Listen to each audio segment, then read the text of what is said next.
오늘 말씀은 교육부서 초등부, 유치부가 이번 여름의 성경학교의 주제로 따르고 있는 교단의 공과 주제로 함께 말씀을 나눠보도록 하겠습니다. 오직 믿음으로 살아가요 라는 제목으로 또 우리 교단이 또 이번 성경학교 주제를 정했고 우리 초등부와 유치부가 함께 이 주제를 따라서 성경학교를 준비하고 있습니다. 우리에게 먼저 우리가 적용하고 또 우리의 자녀와 우리 교회의 다음 세대에 이 말씀을 전수할 수 있는 우리 신앙의 선배와 또 신앙의 어른이 될 수 있기를 함께 소망합니다. 3년 4개월이라는 긴 시간 동안 코로나가 선포되었고 이제 얼마 전에 종식이 되었습니다. 공식적으로 우리나라에서도 3년 4개월이라는 그 시간 동안 코로나의 감염성을 크게 인식하고 또 코로나와 전쟁을 선포했고 이제 종식을 선포한 지 얼마 되지 않았습니다. 참 길면 길었던 이 시기를 지나오면서 우리의 신앙의 모습과 또 다음 세대의 신앙의 모습도 많이 변해 있다는 것을 느끼게 됩니다. 그리고 안타깝게도 사회에서 바라보는 기독교인들에 대한 인식도 조금은 바뀌어 있다는 그런 슬픈 모습이 보이기도 합니다. 코로나 시기에 우리 어린이들, 청소년들, 청년들이 몇 년간 예배에 현장 예배를 오지 못하다가 온라인으로 예배를 드리고 또 구체적인 교육이나 그런 소그룹 모임들을 하지 못하다 보니 여러 신앙적인 어려움들이 발생하는 것을 보게 되었습니다. 여러 신조어도 나타났는데 대표적으로 플로팅 크리스천이라고 해서 떠다니는 크리스천, 떠다니는 성도, 그러니까 교회나 어떤 집단, 어떤 모임이나 구역에 속해 있지 않고 내 마음대로 자유롭게 영적으로 자신의 소속을 바꿀 수 있는 그런 플로팅 크리스천, 그런 명칭도 생겨나게 되었습니다. 그 외에 이 코로나 시기가 준 우리 신앙생활에 많은 변화가 있었습니다. 수도권이나 이 고령자가 많은 교회 같은 경우에 유난히 코로나의 위험이 더했습니다. 그래서 비대면이 더 길어지고 모이지 못하다 보니까 이 공동체에 대한 소중함을 더 절실히 깨닫게 됩니다. 이 공동체는 단지 모여서 기쁨만을 추구하는 것이 아니라 나의 신앙을 지켜줄 수 있는 가장 확실한 울타리라는 것을 깨닫게 되는 것입니다. 상황상 어쩔 수 없이 비대면을 가야 할 때도 있지만 이 비대면이 또 편한 측면도 있지만 이 비대면의 한계, 이 비대면이 가장 좋은 것이 아님을 나중되어서 알게 된다는 것이죠. 그래서 이 코로나 시기에 많은 시행착오를 우리가 겪어왔고 깨닫게 되었고 우리가 함께 모여서 신앙을 고백하고 또 하나님 말씀을 나누고 서로 기도하는 것이 얼마나 중요한지를 우리가 절실히 깨닫게 된 것 같습니다. 신앙은 개인적인 영역에서가 아니라 공동체적인 영역에서 더욱 건강하게 성장한다는 것을 우리가 깨닫게 되었던 것 같습니다. 그 공동체는 비대면으로는 한계가 있기 때문에 끊임없이 우리가 말씀을 듣는 것과 이어서 우리 공동체를 이루고 그 신앙을 고백하고 함께 기도해주고 넘어질 때면 함께 주의 사랑으로 건면해주고 일으켜 세워주는 그런 공동체가 우리에게 너무나도 중요하다는 것을 깨닫게 되는 것 같습니다. 그로써 우리가 신앙이 성장되고 또 이 지역과 사회와 믿지 않는 지인들과 친구들에게도 복음을 전하고 삶과 이 지역 가운데 그리스도의 향기를 품는 그리스도인으로 우리가 마침내 성장할 수가 있다는 것입니다. 오늘 본문에 아브라함이 등장합니다. 우리가 잘 아는 믿음의 조상 아브라함입니다. 이 아브라함도 흔들리는 세상 가운데 이리저리 흔들리며 어려움을 많이 겪었던 사람입니다. 믿음이 크게 흔들릴 만한 도전을 받기도 했습니다. 우리 같았으면 믿음이 잃어버릴 만큼의 위험한 그런 시험도 있었습니다. 하지만 그런 흔들리는 상황이 다가왔지만 정말 믿음의 조상이라는 말답게 하나님이 주신 말씀, 그 약속을 믿음으로 이기며 살아갔던 사람이 바로 아브라함이었습니다. 오늘 말씀을 통해서 우리의 믿음을 연약하게 하는 코로나 같은 여러 어려움들이 있겠지만 우리가 이 믿음을 약하게 하는 어려운 세상 속에서 어떻게 믿음을 지키며 아니 믿음을 자라게 하며 살아갈 수 있을지를 나누어 보고자 합니다. 믿음으로 살아가는 첫 번째 방법은 하나님을 향한 신앙을 확정하고 고백하는 것입니다. 우리의 신앙을 확정하지 않고 고백할 수 없으며, 그리고 신앙을 확정하지 않고서는 믿음이 계속해서 흔들릴 수밖에 없다는 것입니다. 우리 6절 말씀을 같이 한번 읽어보겠습니다. 6절 말씀입니다. 아브라함이 여호와를 믿으니 여호와께서 이를 그의 의로 여기시고. 아멘. 아브라함이 여호와를 믿었기 때문에 하나님께서 그것을 의로 여기셨다라는 것입니다. 우리 신앙의 가장 중요한 단어, 바로 이 믿음이 오늘 창세기 15장에 처음 등장을 합니다. 여기서 믿음, 이 히브리어 동사 아만이라는 말의 번역인데, 믿다, 신뢰하다, 의지하다는 것입니다. 여호와를 믿다, 신뢰하다, 의지하다, 이 뜻을 가지고 있는데, 아브라함이 갑자기 아무런 이유도 없이 하나님을 신뢰한 것은 아닙니다. 갑자기 아무런 어떤 요청도 없었음에도 아브라함이 하나님을 갑자기 믿어버린 것이 아님을 우리는 기억해야 합니다. 그 믿음 이전에 하나님의 말씀이 있었습니다. 그 말씀, 그 약속, 그 말씀과 약속을 들음으로써 이 모든 과정이, 이 믿음의 과정이 시작되었다는 것입니다. 아브라함의 믿음, 우리가 참으로 놀랍게 여기고 참으로 멋지게 생각하는 단어이지만, 이 아브라함의 믿음 이전에 하나님의 말씀이 있었다는 것을 우리가 잘 기억해야 합니다. 하나님께서 갈대아 우르를 살고 있던 아브라함에게 떠나라고 말씀하셨습니다. 하나님께서 떠나라고 말씀을 하셨기 때문에 아브라함은 그 말씀을 믿었다는 것입니다. 스스로 그것을 떠나고 스스로 그것을 결정한 것이 아니라 하나님이 말씀하셨고 그 떠나라는 말씀을 믿고 아브라함은 떠난 것입니다. 그렇기 때문에 우리가 먼저 믿음을 생각할 때에 하나님의 말씀에 근거해서 믿어야 한다는 것을 반드시 기억해야 합니다. 개인적인 열정도 좋고 개인적인 지식도 좋지만 하나님의 부르심에 올바르게 듣고 반응하는 것이 믿음의 첫 단추임을 우리는 기억해야 합니다. 그리고 누구에게 어떤 내용을 듣는가가 매우 중요합니다. 아담과 하와가 왜 안타깝게 실패를 했습니까? 하나님의 음성이 아니라 사탄의 음성에 귀를 기울였기 때문입니다. 하나님께서 금했던 그 과실을 따먹은 것은 하나님의 말씀, 그 음성, 그 약속에 근거한 것이 아니라 사탄의 음성에 귀를 기울이고 그것을 믿었기 때문입니다.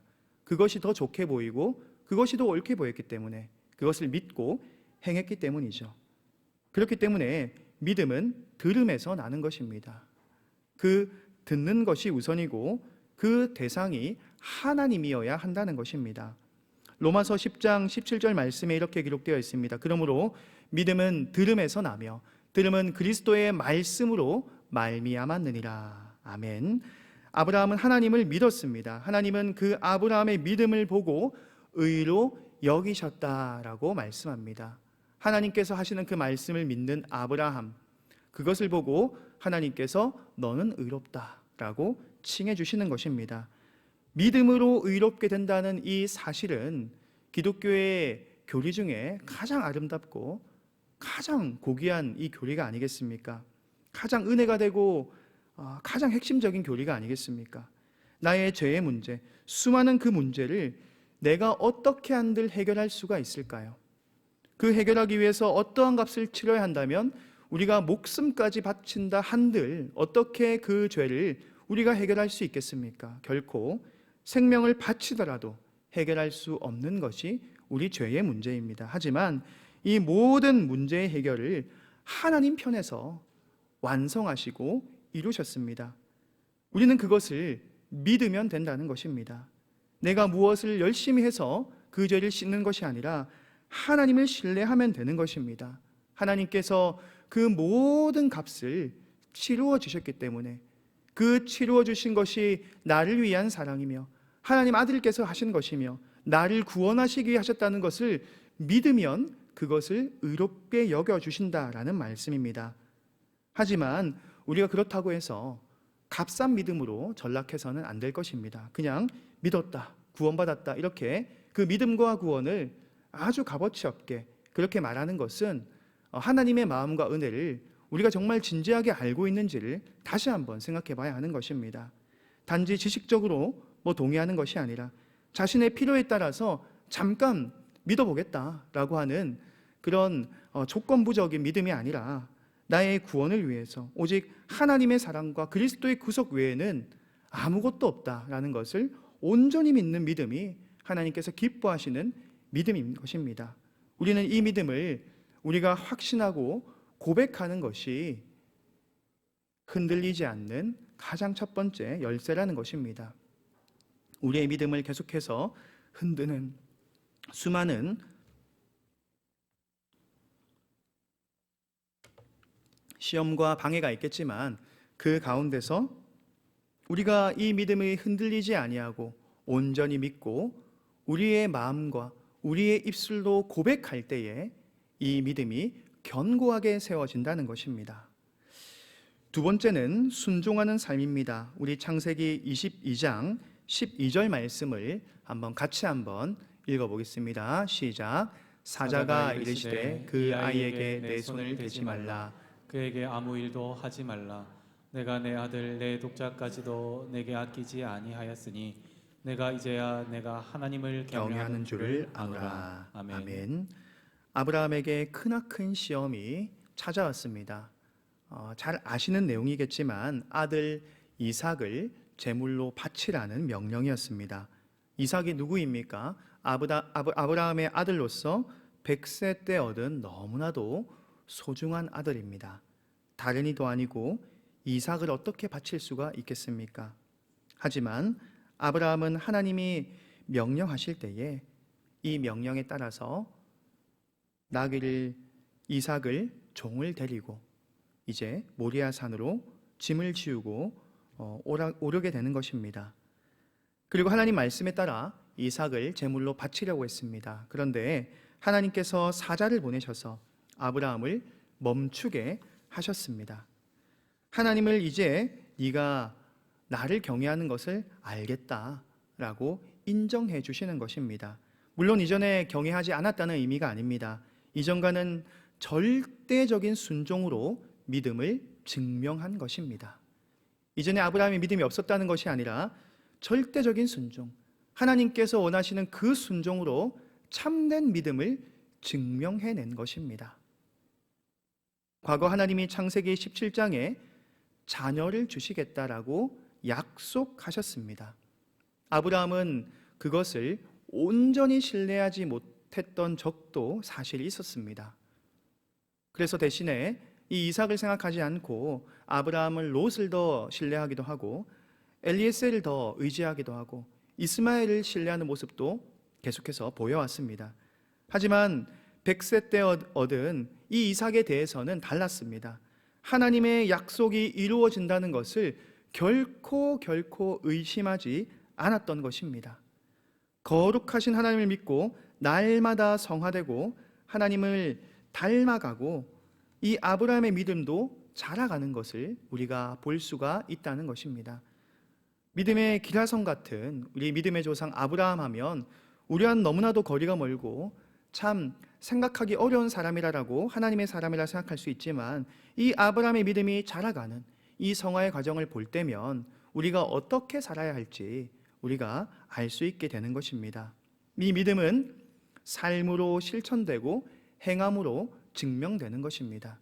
순종으로 그 꽃을 피는 것입니다. 행함이 없는 믿음은 죽은 것이다 라고 야고보서는 분명히 말씀을 하고 있습니다. 나는 하나님을 믿습니다. 나는 하나님의 약속을 믿습니다 라고 말은 할 수 있지만 그것을 가장 중요한 것을 바치라고 했을 때 그것을 바치는 것은 또 다른 문제인 것입니다. 진짜 믿음을 증명해내야 되는 그런 시험과 어려움이 있다는 것입니다. 나의 부족한 믿음이 안타깝게도 드러나는 부끄러운 순간이 올 수도 있다는 것입니다. 하나님께서는 이 아브라함의 순종으로 인해 드러난 진짜 믿음을 보시고 기뻐하셨습니다. 그리고 이 순종을 통해서 드러나는 그 믿음직스러운 모습은 우리가 그리스도를 통해서 완벽하게 알 수가 있습니다.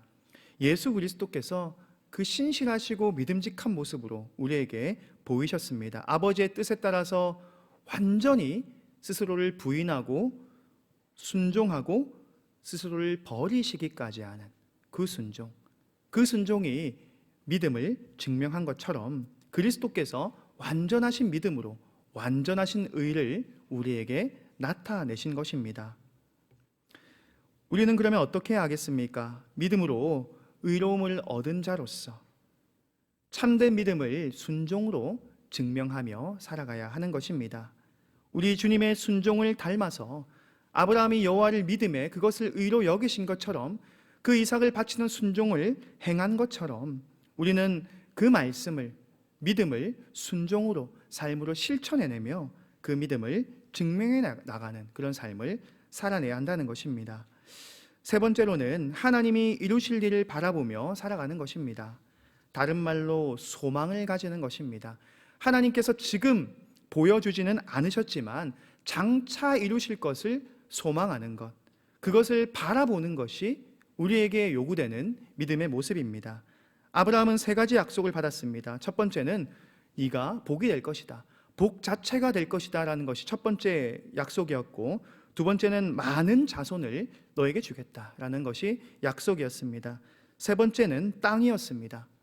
그 복과 자손과 이 땅의 세 가지 약속을 받았는데 안타깝게도 이 마지막 땅에 대한 약속은 바로 이루어지지 않았습니다. 앞선 두 가지는 살면서 일정 부분 많이 이루어졌습니다. 하지만 땅을 주시겠다, 젖과 꿀이 흐르는 그 땅을 주시겠다라는 약속은 아브라함에게 당장 보이지 않았고 이루어지지 않았던 약속입니다. 하나님의 은혜로 아브라함은 부요한 삶을 살았습니다. 그런데 실상 자기 땅에 한 평도 없는 나그네의 삶을 살았다는 것입니다. 떠돌아다니는 유목민의 삶을 자처했습니다. 그게 바로 아브라함의 모습이었습니다. 대부분의 우리는 어떻게 생각합니까? 눈에 보이는 그 세계를 인식하고 그것을 가장 크게 여기고 살아갑니다. 그래서 그것이 당장 반응되지 않고 당장 보이지 않고 깨달아지지 않으면 약속한 것이 헛된 것 같고 없어진 것 같고 절망하게 되는 것입니다. 하지만 믿음의 사람은 하나님의 약속을 바라보며 그것을 바라고 소망하며 살아갑니다. 하나님이 다스리는 나라를 바라보며 살아가는 것입니다. 영적인 눈으로 하나님께서, 주인께서 일하시는 것을 바라보시는 것입니다. 바라보는 것입니다. 지금 당장 내 앞에 놓여져 있지 않는다 할지라도 하나님께서 장차 나에게 주실 것을 기대하며 소망하며 나아가는 것이 바로 하나님이 이루실 것을 바라보는 소망의 삶입니다. 이것을 다른 말로 영화라고 합니다. 영화. 영어로는 글로리피케이션이라고도 하고 영광스럽게 변한다는 것입니다. 영광스럽게 변해간다. 영화라고 하면서 지금 당장 영광스러운 모습이 아닐지라도 하나님께서 장차 이루실 것을 믿음으로 그 약속을 믿고 살아가는 것, 그게 바로 영화를 꿈꾸는 믿음의 사람의 모습입니다. 그를 위해서, 그것을 위해서 살아가다 보면 분명 좁은 길을 만나게 되고 당장 어려운 길을 맞닥뜨리게 됩니다. 왜냐하면 당장 이루어지지 않기 때문입니다. 당장 충족되지 않기 때문입니다. 당장 내 눈에 보이는 것을 쥐지 못하기 때문입니다. 하지만 그 길 끝에서는 이 영광스럽게 변한다는 약속과 같이 영원한 것으로 하나님께서 우리에게 완전한 만족을 주시는 기름을 기억해야 합니다. 아브라함의 그 믿음은 어땠습니까? 하나님께서 약속하신 것을 확신하며 살았습니다. 소망하며 견뎠습니다. 땅을 주시겠다라는 그 약속 당장 이루어지지 않았습니다. 그런데 아무것도 이루어지지 않았을 때에 아브라함은 하나님께서 주실 것을 신뢰했다는 것입니다. 온통 주변의 헷 족속뿐입니다. 자신에게는 이 노년에 죽은 아내를 매장할 장소도 없었다는 것을, 그 땅조차도 없었다는 것을 알게 됩니다. 아내가 죽었는데 이 아내를 매장할 땅도 당장 구매해야 되는 그런 상황이었습니다. 그리고 아브라함은 하나님이 주실 땅, 그 땅을 바라보며 그 땅을 구매하는 것을 성경을 통해 보게 됩니다. 아브라함이 헷 자손들에게 찾아가게 되죠. 그래서 3번에 걸친 협상을 합니다. 이 막벨라 굴을 매장지로 사용하게 해달라라고 요청을 합니다. 에브론은 그 값을 은 400이나 쳐서 달라고 합니다. 그런데 흥정 한번 하지 않고 아브라함은 그 땅을 주신다는 하나님의 약속을 믿었기 때문에 그 고가의 돈을 지불하고서라도 그 땅을 구매하게 되는 것이죠.